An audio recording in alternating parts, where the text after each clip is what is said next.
Good evening दोस्तों। आज के क्लास को शुरू करते हैं आज के मोटिवेशन लाइन के साथ। अभिमान तब आता है जब हमें लगता है कि हमने कुछ किया है। अभिमान तब आता है जब हमें लगता है कि हमने कुछ किया है, लेकिन सम्मान तब मिलता है जब दुनिया को लगता है कि आपने कुछ किया है। चलिए दोस्तों, आज के क्लास को शुरू करते हैं आज के पहले प्रश्न के साथ। पृथ्वी पर सबसे गहरा स्थल कौन सा है? ऑप्शन ए है कैस्पियन सागर, ऑप्शन बी है काला सागर, ऑप्शन सी है मृत सागर, ऑप्शन डी है एंजिल सागर। तो पृथ्वी पर सबसे गहरा स्थल है जो वो पड़ता है मृत सागर। जो मृत सागर है जो इजराइल और जॉर्डन में पड़ता है। इजराइल और जॉर्डन में पड़ता है। अब विश्व के सबसे बड़ी झील है, विश्व के सबसे बड़ी झील जो कैस्पियन सागर झील है, जो पड़ता कहाँ है? जो रूस में पड़ता है।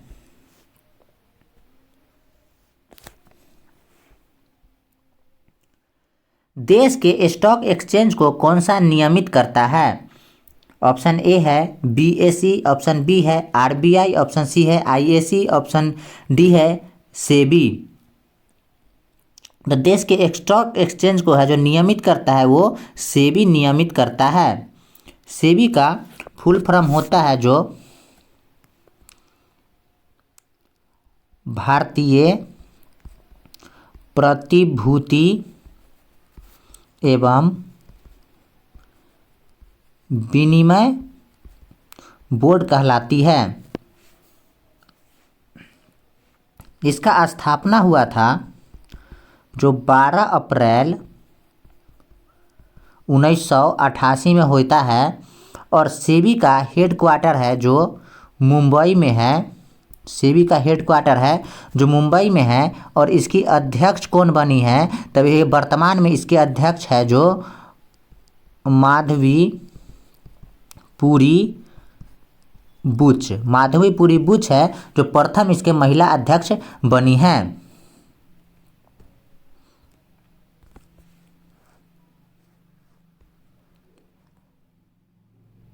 आरबीआई का फुल फॉर्म होता है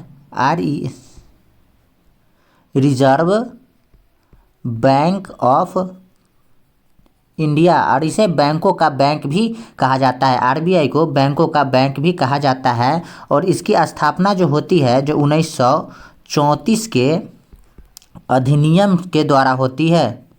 1934 के अधिनियम के द्वारा होती है। और आरबीआई की स्थापना 1935 में की जाती है। और आरबीआई के जो अभी वर्तमान में जो है जो अध्यक्ष है जो ये है शक्तिकांत दास।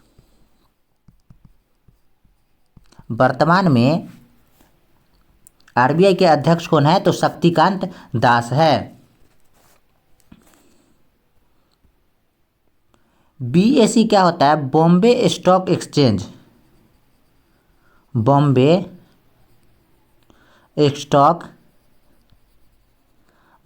स्टॉक एक्सचेंज होता है जो भारत का सबसे पुराना स्टॉक एक्सचेंज है। भारत का सबसे पुराना स्टॉक एक्सचेंज है जो बॉम्बे स्टॉक एक्सचेंज है। और इसकी स्थापना है जो की गई थी 1875 में, और इसका हेडक्वार्टर है जो मुंबई में है। स्टॉक एक्सचेंज का हेडक्वार्टर है, बीएसई का हेडक्वार्टर है जो मुंबई में है।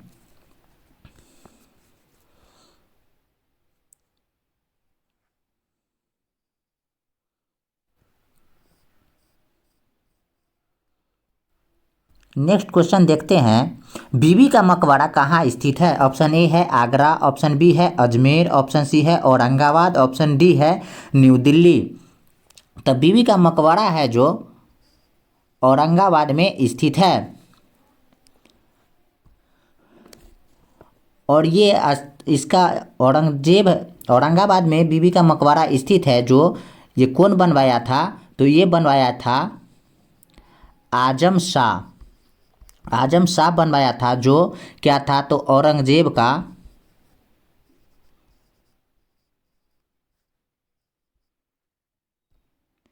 औरंगजेब औरंगजेब का बेटा और शाहजहां का पोता था। आजम शाह था जो औरंगजेब का बेटा और शाहजहां का पोता था, जो बीबी का मकबरा औरंगाबाद में बनवाया था। अब है आगरा। तो आगरा में है जो ताजमहल बना हुआ है। आगरा में ताजमहल बना है, जो कौन बनवाया था? तो शाहजहां बनवाए थे। आगरा में ताजमहल है जो शाहजहां बनवाए थे। किसके याद में? तो वो अपनी मुमताज़ बेगम के याद में ताजमहल को निर्माण करवाए थे। और अजमेर में है जो अजमेर दुर्ग। अजमेर दुर्ग अजमेर दुर्ग का निर्माण 7वीं शताब्दी में अजय पाल चौहान करवाए थे, जो चौहान वंश से संबंधित थे, जो अजमेर दुर्ग का स्थापना करवाए थे। और ये है औरंगाबाद में जो पड़ता है बीबी का मकबरा, इसको दूसरे ताजमहल की भी संज्ञा दी गई है। प्रश्न आ जाता है एग्जाम में कि दूसरे ताजमहल की संज्ञा किसे दी गई है? तो औरंगाबाद में जो है बीबी का मकबरा, इससे दूसरे ताजमहल की संज्ञा दी गई है। दाची ग्राम अभ्यारण्य भारत के किस राज्य में है? ऑप्शन ए है जम्मू कश्मीर, ऑप्शन बी है महाराष्ट्र, ऑप्शन सी है हिमाचल प्रदेश, ऑप्शन डी है उत्तराखंड। तो दाची ग्राम अभ्यारण्य है जो भारत के जम्मू कश्मीर राज्य में स्थित है। अब देखते हैं यहाँ लद्दाख में है जो हेमिस नेशनल पार्क है। लद्दाख में कौन सा है? तो हेमिस है। हेमिस राष्ट्रीय उद्यान है जो भारत का सबसे बड़ा राष्ट्रीय उद्यान है। दाची ग्राम नेशनल पार्क हो गया जो जम्मू कश्मीर में है। किश्तवाड़ राष्ट्रीय उद्यान है जो ये भी है जम्मू कश्मीर में स्थित है। अब देखते हैं दोस्तों महाराष्ट्र में कुछ राष्ट्रीय उद्यान देखते हैं। महाराष्ट्र में है जो पेंच राष्ट्रीय उद्यान है, जो महाराष्ट्र में और मध्य प्रदेश में भी पड़ता है। महाराष्ट्र और मध्य प्रदेश में है जो पेंच राष्ट्रीय उद्यान पड़ता है। और महाराष्ट्र में है जो तानसा अभयारण्य है, जो महाराष्ट्र में पड़ता है। महाराष्ट्र में पड़ता है बोरीविली राष्ट्रीय उद्यान है, जो महाराष्ट्र में ही पड़ता है। हिमाचल प्रदेश में है जो रोहिला राष्ट्रीय उद्यान है। रोहिला राष्ट्रीय उद्यान है जो हिमाचल प्रदेश में पड़ता है। अब देखते हैं उत्तराखंड बचा। तो जिम कॉर्बेट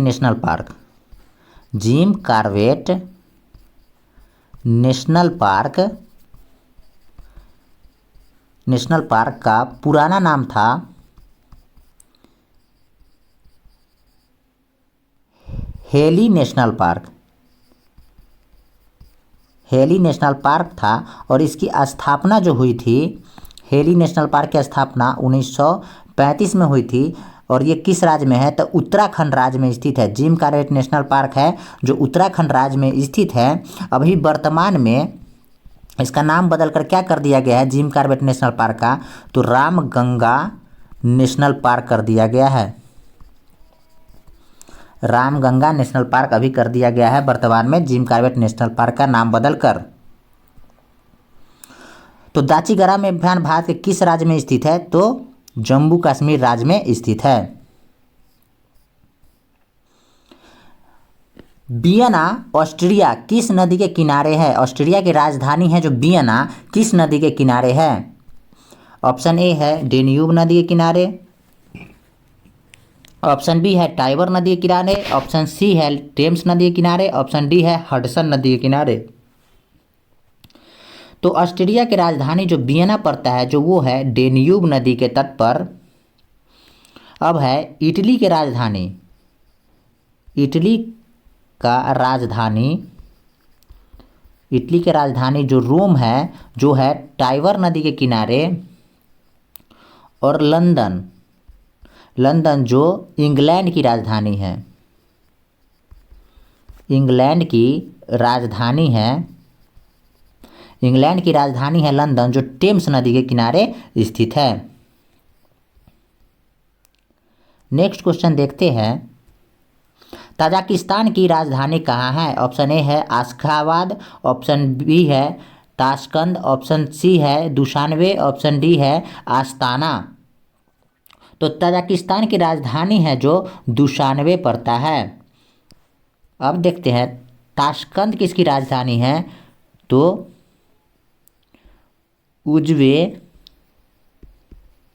उज्बेकिस्तान की राजधानी है जो ताशकंद में पड़ता है। और ताशकंद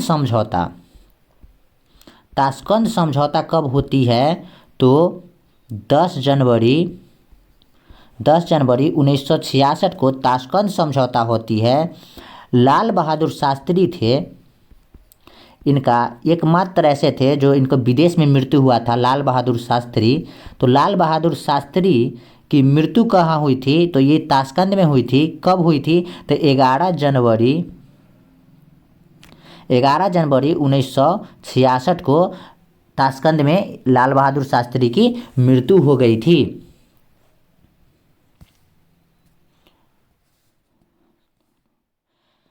आस्थाना किसकी राजधानी है? तो आस्थाना है जो कजाकिस्तान की राजधानी है जो अस्ताना पड़ता है। और तुर्कमेनिस्तान की राजधानी कहाँ है? तो तुर्कमेनिस्तान की राजधानी है जो आशगाबाद पड़ता है।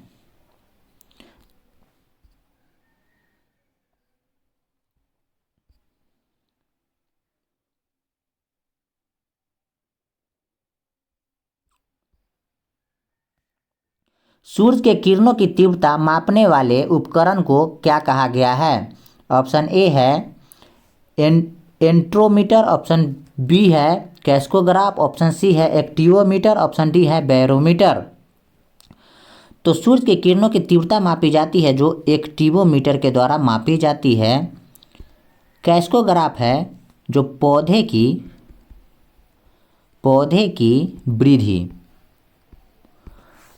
की वृद्धि किससे मापी जाती है? तो कैस्कोग्राफ से मापी जाती है। और कैस्कोग्राफ के जो खोज किसने किया था? तो जेसी बोस का पूरा नाम है जगदीश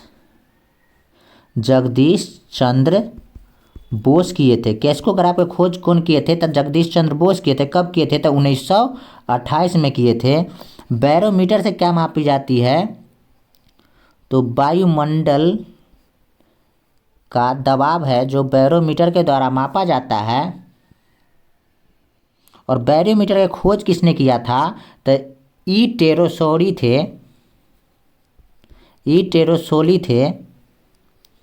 टेरोसोली थे जो बैरोमीटर के खोज किए थे।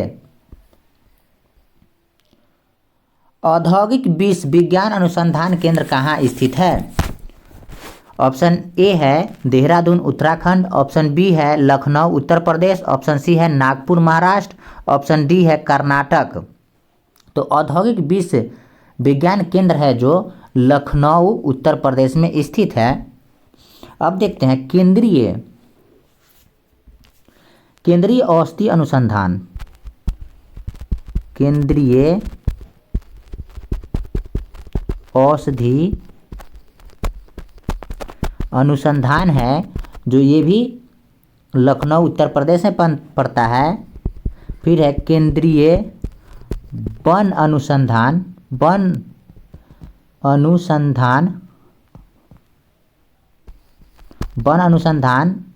है जो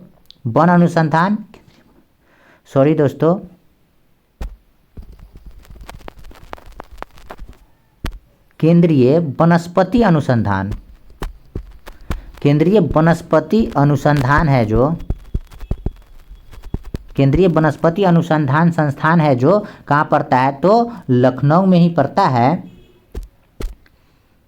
अब देखते हैं देहरादून में कौन सा अनुसंधान है? तो दृष्टि विकलांग दृष्टि विकलांग हेतु राष्ट्रीय संसाधन है, राष्ट्रीय संस्थान है जो दृष्टि विकलांग के लिए राष्ट्रीय संसाधन है जो देहरादून उत्तराखंड में पड़ता है। अब है नागपुर महाराष्ट्र में पड़ता है, जो क्या है तो केंद्रीय पर्यावरण इंजीनियरिंग, केंद्रीय पर्यावरण इंजीनियरिंग अनुसंधान संस्थान है जो कहाँ पड़ता है तो नागपुर महाराष्ट्र में पड़ता है। और कर्नाटक के मैसूर में है, जो कर्नाटक के मैसूर में है जो क्या पड़ता है तो केंद्रीय खाद्य प्रौद्योगिकी अनुसंधान। कर्नाटक के मैसूर में कौन सा पड़ता है तो केंद्रीय खाद्य प्रौद्योगिकी अनुसंधान संस्थान पड़ता है।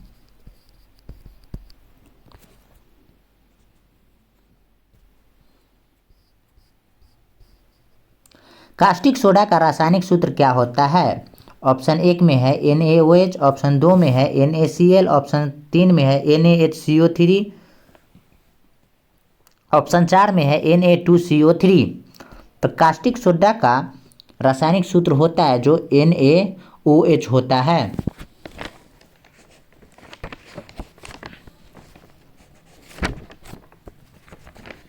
कास्टिक सोडा का रासायनिक सूत्र NaOH होता है, जिसको सोडियम हाइड्रोक्साइड बोला जाता है। NaOH को क्या कहते हैं तो सोडियम हाइड्रोक्साइड बोला जाता है। NaCl होता है, NaCl होता है जो साधारण नमक का रासायनिक नाम NaCl होता है, जिसको सोडियम क्लोराइड बोला जाता है। सोडियम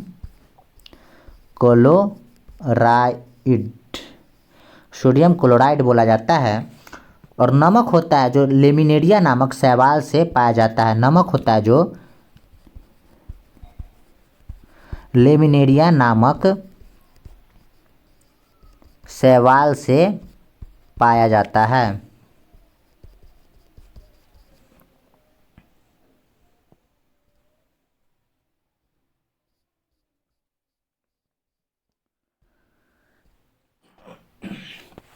नेक्स्ट क्वेश्चन देखते हैं, उत्तर पश्चिम रेलवे का मुख्यालय कहाँ है?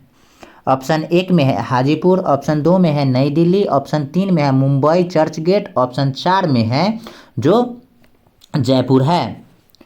तो ये है जो उत्तर पश्चिम रेलवे का मुख्यालय है जो जयपुर में पड़ता है। इसका स्थापना कब किया गया था? 2002 में किया गया था। और है मुंबई चर्च गेट है जो ये पड़ता है पश्चिम रेलवे है जो मुंबई चर्च गेट पड़ता है। और इसका स्थापना 1951 में किया गया था। और दिल्ली है जो उत्तर रेलवे का मुख्यालय कहाँ है तो दिल्ली है, जिसकी स्थापना कब की गई थी? 1952 में की गई थी। अब पूर्व मध्य रेलवे है जो हाजीपुर पड़ता है, इसकी स्थापना 2002 में किया गया था। निम्न में से कौन सा रोग बैक्टीरिया के से होता है? ऑप्शन 1 में है तपेदिक, ऑप्शन 2 में है पीलिया, ऑप्शन 3 में है चेचक, ऑप्शन 4 में है मम्प्स। तो बैक्टीरिया से होने वाला रोग है जो तपेदिक है। और पीलिया है जो यकृत को प्रभावित करता है। और हेपेटाइटिस है ये भी यकृत को प्रभावित करता है। और पीलिया है जो विषाणु के द्वारा फैलता है। और चेचक भी विषाणु के द्वारा फैलता है। भारत में सर्वप्रथम संपूर्ण भारतीय फिल्म 1913 में बनाई गई थी, इसका नाम क्या था? ऑप्शन 1 में है आलम आरा, ऑप्शन 2 में है लैला मजनू, ऑप्शन 3 में है राजा हरिश्चंद्र, ऑप्शन 4 में है आग। तो ये है जो भारत में प्रथम संपूर्ण फिल्म बनाई गई थी 1913 में, वो है राजा हरिश्चंद्र, जो किसके निर्देशक में बनाया गया था? दादा साहेब फाल्के के निर्देशक में बनाया गया था। कब बनाया गया था? तो 1912 में बनाया गया था। और इसका प्रदर्शन है जो कब किया गया था? तो 3 मई 1913 को इसका प्रदर्शन किया गया था। और आलम आरा है जो प्रथम प्रथम बोलती फिल्म कौन है? तो आलम आरा है। इसको कब बनाया गया था? तो 1931 में बनाया गया था। इसका निर्देशन किसने किया था? तो निर्देशन में हुआ था आरदेशिक ईरानी के निर्देशन में प्रथम बोलती फिल्म आलम आरा 1931 में बनाई गई थी। और प्रथम टेक्निकल फिल्म थी जो कौन थी? तो झांसी की रानी थी। और 70 mm पर प्रथम मूवी बना था, वो कौन था? तो शोले मूवी था जो 70 mm पर्दे पर बनाया गया था। शब्द बटरफ्लाई स्ट्रोक का संबंध किस खेल से है? ऑप्शन 1 में है कबड्डी, ऑप्शन 2 में है तैराकी, ऑप्शन 3 में है मुक्केबाजी, ऑप्शन 4 में है कुश्ती। तो बटरफ्लाई स्ट्रोक है जो तैराकी से संबंधित है। बटरफ्लाई के स्ट्रोक है जो तैराकी से संबंधित है। और कबड्डी है जो बांग्लादेश का राष्ट्रीय खेल है जो कबड्डी है। और प्रत्येक पक्ष में 7-7 खिलाड़ी होते हैं। कबड्डी के प्रत्येक पक्ष में 7-7 खिलाड़ी होते हैं। और भारत के मुक्केबाजी को जो एक खिलाड़ी है मैरी कॉम है जो मुक्केबाजी के खिलाड़ी है। इनका जन्म कहाँ हुआ था? तो ये पूछ देता है एग्जाम में कि मैरी कॉम का जन्म कहाँ हुआ था? तो मणिपुर में हुआ था। और ये 8 बार विश्व चैंपियनशिप बन चुकी है। विश्व मुक्केबाजी चैंपियनशिप प्राप्त कर चुकी है। अब है कुश्ती। तो कुश्ती किस देश का राष्ट्रीय खेल है? तो ईरान है। ईरान का राष्ट्रीय खेल है जो कुश्ती है। भारत का राष्ट्रीय खेल क्या है? तो फील्ड हॉकी है जो भारत का राष्ट्रीय खेल है। और पाकिस्तान का राष्ट्रीय खेल है जो हॉकी है।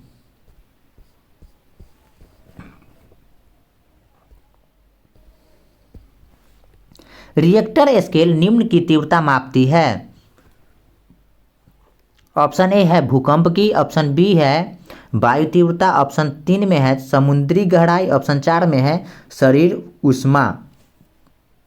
तो रिएक्टर स्केल है जो भूकंप की तीव्रता मापती है। रिएक्टर स्केल के खोज 1935 में चार्ल्स रिक्टर ही किए थे। 1935 में चार्ल्स रिक्टर 1935 में रिएक्टर स्केल की खोज किए थे, जिसकी तीव्रता किसकी तीव्रता मापती है? तो भूकंप की तीव्रता मापती है। समुद्र की गहराई किससे मापा जाती है? तो फैदोमीटर के द्वारा समुद्र की गहराई मापा जाता है। और शारीरिक ऊष्मा यानी कि बॉडी टेम्परेचर किससे मापी जाती है? तो थर्मामीटर के द्वारा शरीर की ऊष्मा मापी जाती है। भारत का नेपोलियन किसे कहा जाता है? भारत का नेपोलियन किसे कहा जाता है? ऑप्शन 1 में है चंद्रगुप्त प्रथम, ऑप्शन 2 में है समुद्रगुप्त, ऑप्शन 3 में है विक्रमादित्य, ऑप्शन 4 में है स्कंदगुप्त। तो भारत का नेपोलियन है जो समुद्रगुप्त को कहा जाता है। ये थे जो विष्णु भगवान के उपासक थे। समुद्रगुप्त जो थे विष्णु भगवान के उपासक थे। और सिक्के पर बीना बजाते हुए इन्हें दर्शाया गया है, इसीलिए इन्हें संगीत प्रेमी कहा जाता है। यानी कि ये ज़्यादा संगीत से प्रेम करते थे।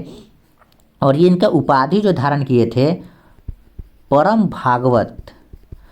भागवत की उपाधि धारण करने वाला प्रथम गुप्त शासक थे अश्वमेध यज्ञकर्ता या विक्रमांक। अश्वमेध यज्ञकर्ता की उपाधि और विक्रमांक की उपाधि समुद्रगुप्त को दिया गया था। समुद्रगुप्त के दरबारी कवि थे, समुद्रगुप्त के दरबारी कवि जो थे जो हरिसेन थे।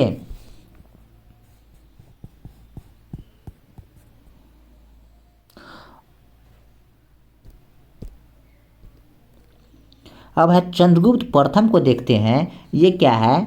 तो चंद्रगुप्त प्रथम है जो महाराजा धीराज, एग्जाम में पूछ देता है चंद्रगुप्त प्रथम को किस किस चीज़ की उपाधि दिया गया था? तो महाराजा धीराज की उपाधि दिया गया था, जो चंद्रगुप्त मौर्य को दिया गया था। चंद्रगुप्त मौर्य ही है जो गुप्त संवत का प्रारंभ किए थे। चंद्रगुप्त मौर्य जो कब से कब तक चली थी? तो 319 ईस्वी से 320 ईस्वी में गुप्त संवत चली थी।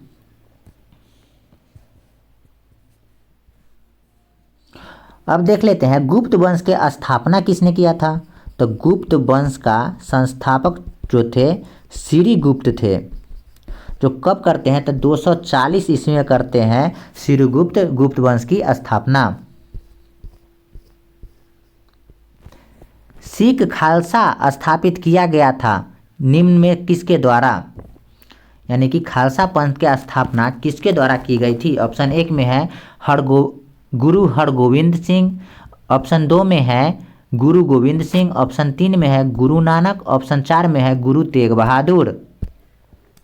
तो गुरु गोविंद सिंह के द्वारा है जो खालसा पंथ की स्थापना की गई थी। और ये कैमे गुरु थे? तो 10वें नंबर के गुरु थे और ये अंतिम गुरु थे, यानी सिख धर्म के अंतिम गुरु थे। इनका जन्म देख लेते हैं, इनका जन्म कहाँ हुआ था? तो पटना में हुआ था। इनका जन्म पटना में हुआ था, 1666 में हुआ था। गुरु गोविंद सिंह का जन्म पटना में हुआ था, 1666 में हुआ था। और ये फारसी में कौन सा पुस्तक लिखे थे? तो जफरनामा पुस्तक है जो फारसी में लिखे थे। और ये है जो पाहुल पर्व की शुरुआत, पाहुल प्रणाली की शुरुआत किए थे। पाहुल प्रणाली की शुरुआत किसने किया था? तो गुरु गोविंद सिंह ही किए थे। और गुरु गोविंद सिंह को क्या कहा जाता था? तो सच्चा पातशाह कहा जाता था। गुरु गोविंद सिंह को सच्चा पातशाह कहा गया है।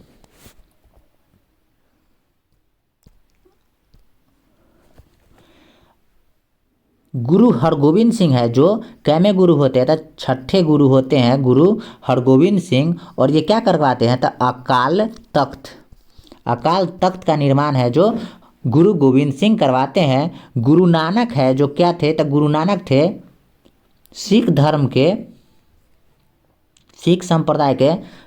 के संस्थापक। कौन थे?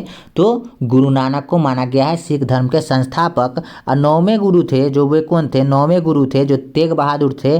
और तेग बहादुर की हत्या किसने करवा दी थी? एग्जाम में पूछ देता है कि तेग बहादुर की हत्या किसने करवा दी थी? तो औरंगजेब होता है जो तेग बहादुर की हत्या करवा देता है। कहाँ पे? तो शीशगंज के सामने गुरुद्वारा के निकट इनको फांसी पर लटका देता है।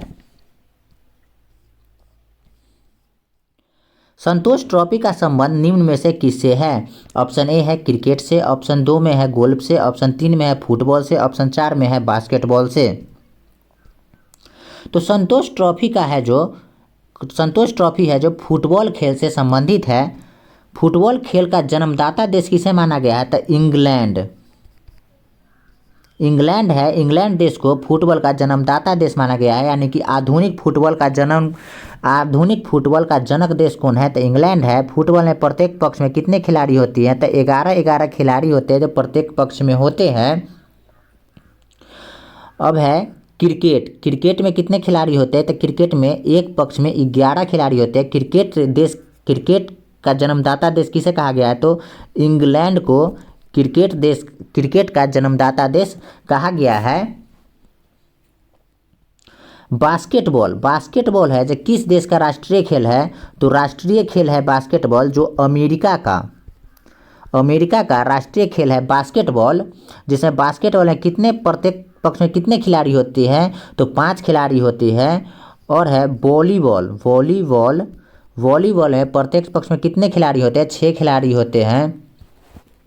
बास्केटबॉल का प्रथम बार कब खेला गया था? प्रथम बार कब खेला गया था? तो बास्केटबॉल की स्थापना कब की गई थी? तो 1930 में प्रथम बार खेला गया था, या स्थापना 1930 में किया गया था।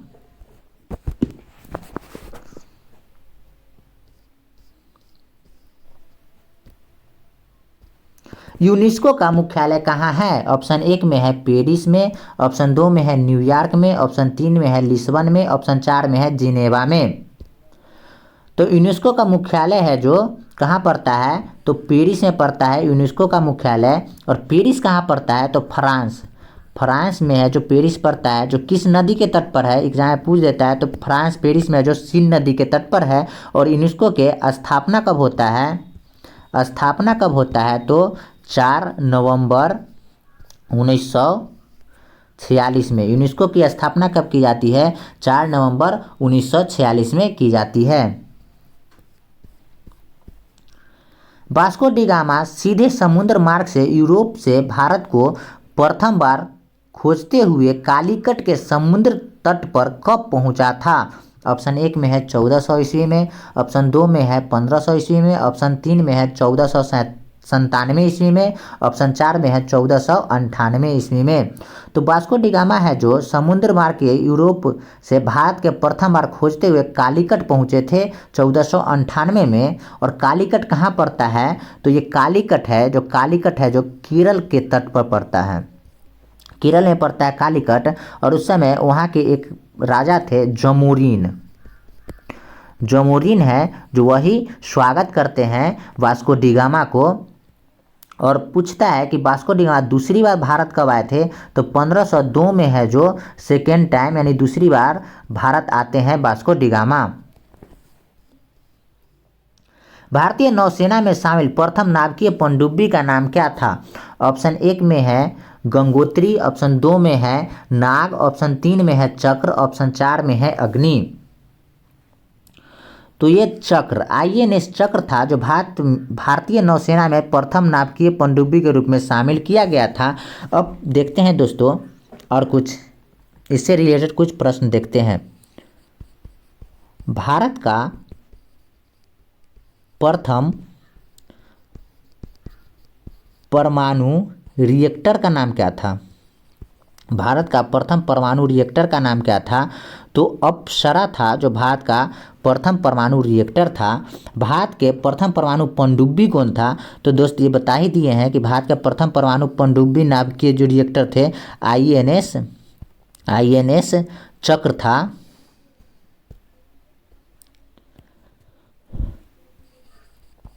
भारत का प्रथम प्रथम पनडुब्बी कौन था?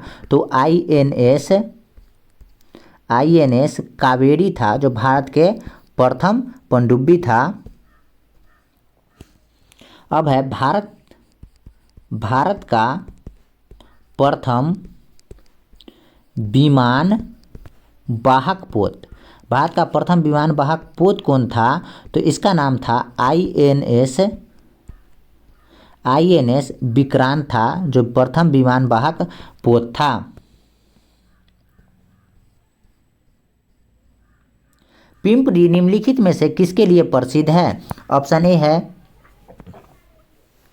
एक में है कंप्यूटर कारखाना, ऑप्शन 2 में है पेनिसिलिन फैक्ट्री, ऑप्शन 3 में है कागज मिल, ऑप्शन 4 में है इनमें से कोई नहीं। तो पिंपरी है जो पेनिसिलिन फैक्ट्री के लिए प्रमुख था। ये है क्या है? जो महाराष्ट्र के पुणे में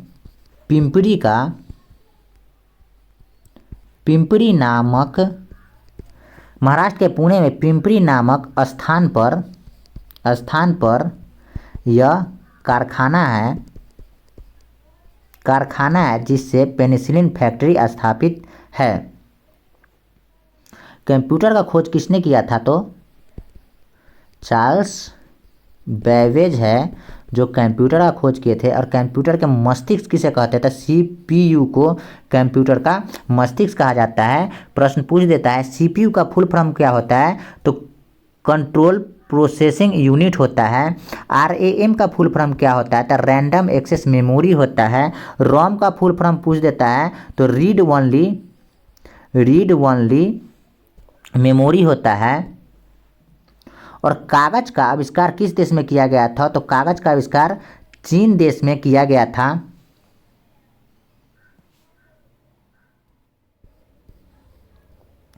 टर्नेडो निम्न में से मेल खाता है। ऑप्शन 1 में है चक्रवात, ऑप्शन 2 है प्रति चक्रवात, ऑप्शन 3 है मानसूनी बीच सर्ज, ऑप्शन 4 में है बड़े मानसून का अचानक आ जाना।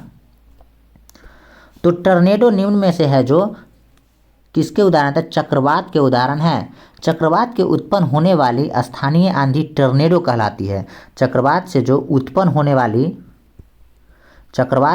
उत्पन्न जो आंधी होती है उसको क्या कहते हैं? तो टर्नेडो बोलते हैं। टर्नेडो बोला जाता है जो संयुक्त राष्ट्र अमेरिका के मिसिसिपी स्थान पर ग्रीष्म के समय में, ग्रीष्म ऋतु में चलती है।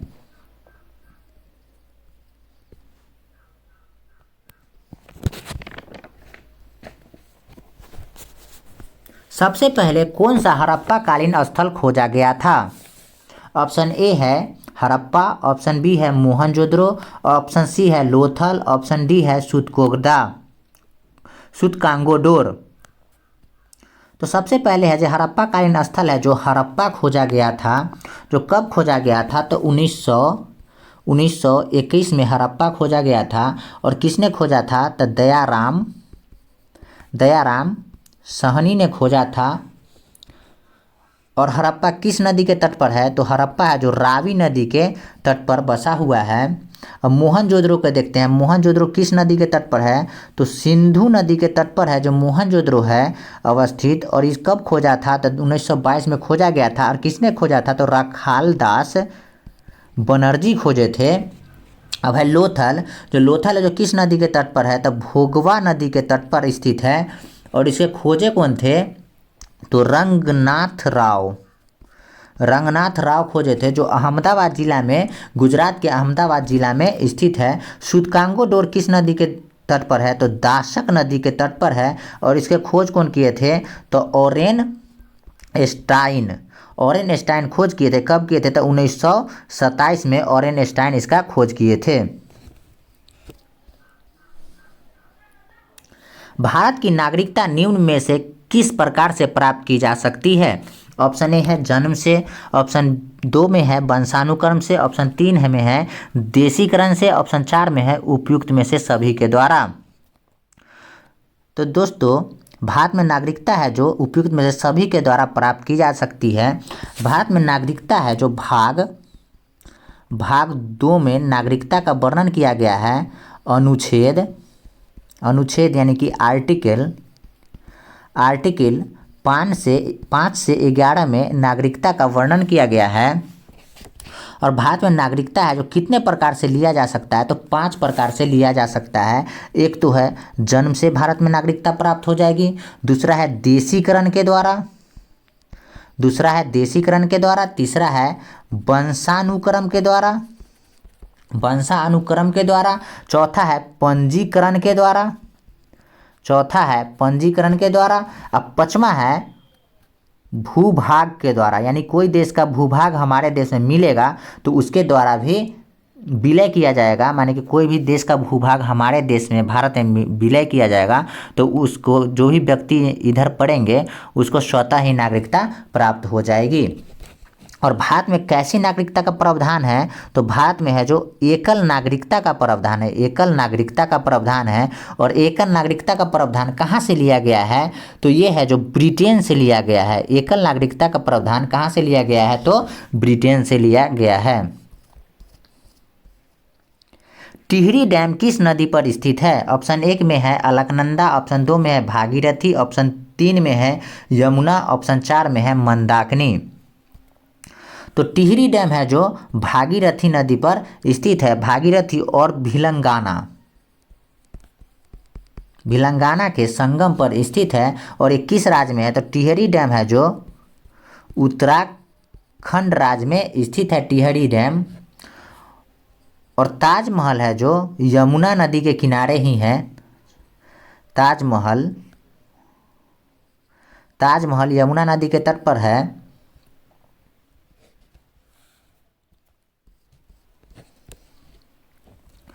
सिंधु नदी का उद्गम स्थान कहाँ से है? ऑप्शन 1 में है रोहतांग दर्रा से, ऑप्शन 2 में है शेषनाग झील से, ऑप्शन 3 में है मानसरोवर झील से, ऑप्शन 4 में है मत्तास्तुंग हिमानी से। तो सिंधु नदी का उद्गम स्थल है जो तिब्बत के कहाँ से है? तो तिब्बत के मानसरोवर झील से। ये कहाँ पड़ता है? तो तिब्बत के मानसरोवर झील से है जो सिंधु घाटी की निकलती है। लगातार बढ़ती कीमतों की प्रक्रिया क्या कहलाती है? ऑप्शन 1 में है अति उत्पादन, ऑप्शन 2 में है मंदी, ऑप्शन 3 में है कीमत विभेद, ऑप्शन 4 में है मुद्रास्फीति। तो लगातार बढ़ती कीमतों की प्रक्रिया है जो क्या कहलाती है? तो मुद्रास्फीति कहलाती है।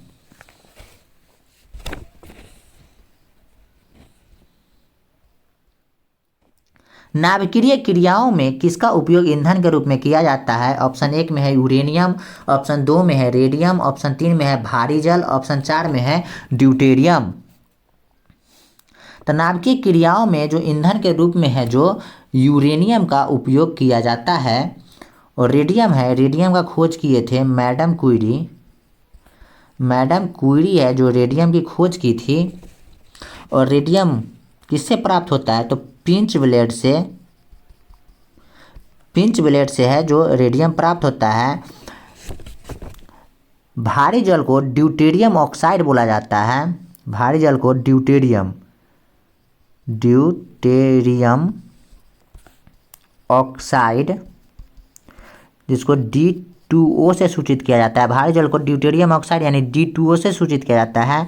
और भारी जल का अनुभार होता है जो कितना होता है? अनुभार होता है जो 20 होता है।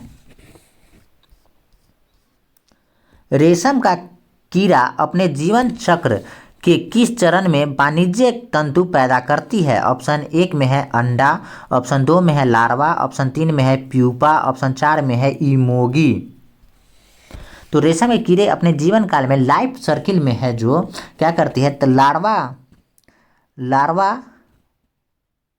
लार्वा से तंतु पैदा करती है। रजत क्रांति है जो किससे संबंधित है? तो रजत क्रांति है जो अंडा उत्पादन से संबंधित है। गोल क्रांति है जो किससे संबंधित है? तो आलू उत्पादन से संबंधित है। लाल क्रांति किससे संबंधित है? तो लाल क्रांति है जो मांस उत्पादन से संबंधित है। पीली क्रांति किससे संबंधित है? तो तिलहन उत्पादन से संबंधित है जो पीली क्रांति संबंधित है।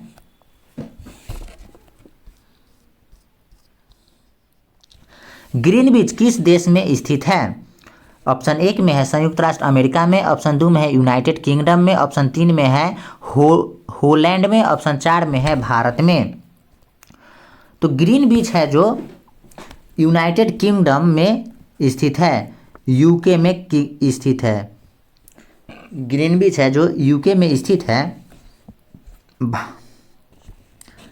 मानक समय देखते हैं। मानक समय देखते हैं। अमेरिका में कितना टाइम जोन है? तो अमेरिका में 9 टाइम जोन है। अमेरिका में कितने टाइम जोन है? 9 टाइम जोन है। रूस में कितने टाइम जोन है? तो 11 टाइम जोन है। ऑस्ट्रेलिया में कितने टाइम जोन है? तो ऑस्ट्रेलिया में 3 टाइम जोन है। चीन में कितने टाइम जोन है? तो चीन में 5 टाइम जोन है। और भारत में देखते हैं, भारत में क्या है? तो भारत में एक टाइम जोन है जो 82.5 डिग्री है जो भारत से गुजरती है। जो मानक समय है जो कहाँ से गुजरती है? तो इलाहाबाद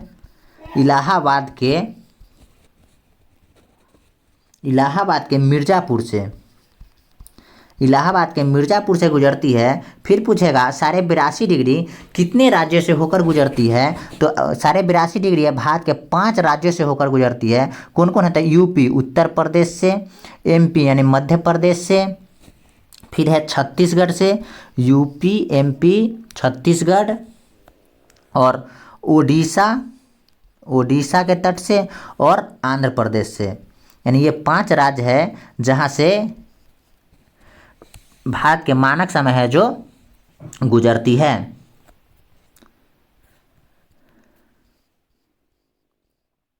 अब दोस्तों देखते हैं आज के प्रमुख कुछ एग्जाम के व्यू से कुछ प्रश्न।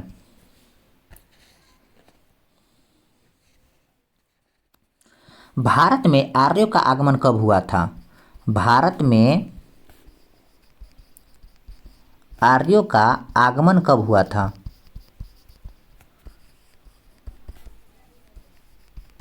भारत में आर्यों का आगमन कब हुआ था? तो 1500 ईसा पूर्व में भारत में आर्यों का आगमन हुआ था। ऋग्वैदिक काल की समय पीरियड क्या थी? तो ऋग्वैदिक काल की समय पीरियड थी जो 1500 से 1000 ईसा पूर्व था और था उत्तर वैदिक ऋग्वैदिक काल और उत्तर वैदिक काल। उत्तर वैदिक काल का टाइम जोन कितना था, समय पीरियड कितना था? तो 1000 से 600 ईसा पूर्व था। फिर पूछेगा महावीर स्वामी का जन्म कब हुआ था? महावीर स्वामी का जन्म कब हुआ था? तो 540 ईसा पूर्व में हुआ था। महावीर स्वामी की मृत्यु कब हुई थी? तो ये 468 ईसा पूर्व में महावीर स्वामी की मृत्यु हो गई थी। गौतम बुद्ध का जन्म कब हुआ था? गौतम बुद्ध का जन्म कब हुआ था? तो गौतम बुद्ध का जन्म 563 ईसा पूर्व में हुआ था। गौतम बुद्ध की मृत्यु कब हुई थी? गौतम बुद्ध की मृत्यु कब हुई थी? तो 483 ईसा पूर्व में गौतम बुद्ध की मृत्यु हो गई थी। विक्रम संवत का आरंभ कब किया गया था? विक्रम संवत का आरंभ कब किया गया था? तो विक्रम संवत का आरंभ 58 ईसा पूर्व में किया गया था। और शक संवत का आरंभ कब किया गया था? शक संवत का आरंभ कब किया गया था? तो ये किया गया था 78 ईस्वी में किया गया था। दोस्तों बहुत इसमें कन्फ्यूजन होता है कि विक्रम संवत का आरंभ कब किया गया था, तो 58 ईसा पूर्व होगा, और शक संवत कब किया गया था, तो 78 ईसा पूर्व में किया गया था। फिर है हिजरी संवत। हिजरी संवत का आरंभ कब किया गया था? हिजरी संवत का आरंभ कब किया गया था? तो ये किया गया था 622 ईस्वी में किया गया था हिजरी संवत का आरंभ। फिर है तराइन के प्रथम युद्ध। तराइन का प्रथम युद्ध, तराइन का प्रथम युद्ध, तराइन का दूसरा युद्ध। तराइन का प्रथम युद्ध कब हुआ था? तो 1191 ईस्वी में होता है तराइन का प्रथम युद्ध। और तराइन का दूसरा युद्ध कब होता है? तो 1192 में होता है। तराइन का प्रथम युद्ध होता है जो जयचंद और पृथ्वीराज चौहान के बीच में होता है। जो पहला में पृथ्वीराज चौहान है जो जीत जाते हैं, और दूसरा में होता है जो जयचंद और पृथ्वीराज चौहान के बीच में ही होता है, तो इसमें पृथ्वीराज चौहान हार जाते हैं और जयचंद जीत जाता है।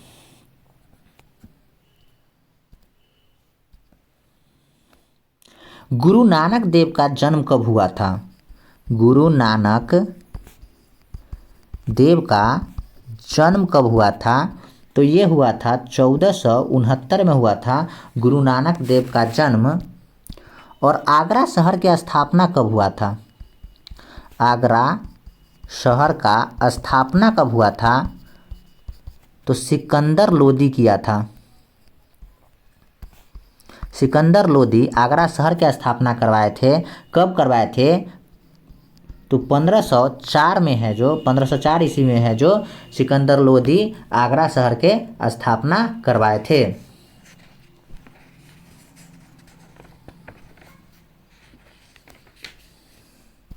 देखते हैं दोस्तों भारत का सर्वोच्च सम्मान। तो भारत का सर्वोच्च सम्मान कौन है? भारत का सर्वोच्च सम्मान कौन है? तो भारत का सर्वोच्च सम्मान है जो भारत रत्न है। भारत रत्न है। भारत रत्न की शुरुआत कब की गई थी? तो 1954 में किया गया था भारत रत्न की शुरुआत। और प्रथम व्यक्ति कौन थे जिनको भारत रत्न दिया गया था? तो भारत के प्रथम उपराष्ट्रपति थे सर्वपल्ली राधा कृष्णन, जो सबसे पहले इन्हीं को दिया गया था। इनके साथ 2 व्यक्ति को और भी दिया गया था। पूछेगा भारत रत्न से प्राप्त करने प्रथम महिला कौन थी? प्रथम भारतीय महिला कौन थी? भारत रत्न प्राप्त करने वाली प्रथम भारतीय महिला कौन थी? तो ये थी इंदिरा गांधी। इंदिरा गांधी थी। इनको कब मिला था? तो 1971 में मिला था भारत रत्न। फिर पूछेगा मरणोपरांत भारत रत्न से सम्मानित कौन हुए थे? तो लाल बहादुर शास्त्री। लाल बहादुर शास्त्री को मरणोपरांत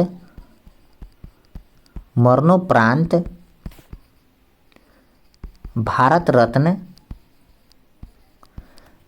मरणोपरांत लाल बहादुर शास्त्री को भारत रत्न दिया गया था। कब दिया गया था? तो 1966 में दिया गया था और 1966 में इनकी मृत्यु भी हो गई थी। एशिया का नोबेल पुरस्कार के नाम से कौन जाना जाता है? तो एशिया का नोबेल पुरस्कार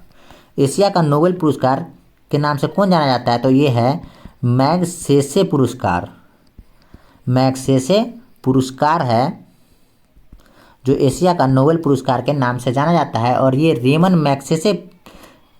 मैग्सेसे के नाम पर पड़ा है, जो कहाँ के थे? फिलीपींस के राष्ट्रपति थे। फिलीपींस के राष्ट्रपति थे कौन? तो रेमन मैग्सेसे थे, जो कहाँ के थे? तो फिलीपीन के राष्ट्रपति थे। जो रेमन मैग्सेसे के नाम पर ही फिलीपीन के राष्ट्रपति थे, जो इनके नाम पर ही 1958 में मैग्सेसे पुरस्कार की शुरुआत होती है। अब मैग्सेसे पुरस्कार पाने वाले पहली भारतीय महिला कौन थी? रेमन पुरस्कार पाने वाले प्रथम भारतीय महिला कौन थी? तो किरण बेदी थी, जो 1994 में इनको प्रथम बार रेमन मैग्सेसे पुरस्कार दिया गया था। और पुरुष में कौन थे जिनको रेमन मैग्सेसे पुरस्कार दिया गया था? तो ये थे आचार्य विनोबा भावे। आचार्य विनोबा भावे थे जिनको दिया गया था 1958 में रेमन मैग्सेसे पुरस्कार।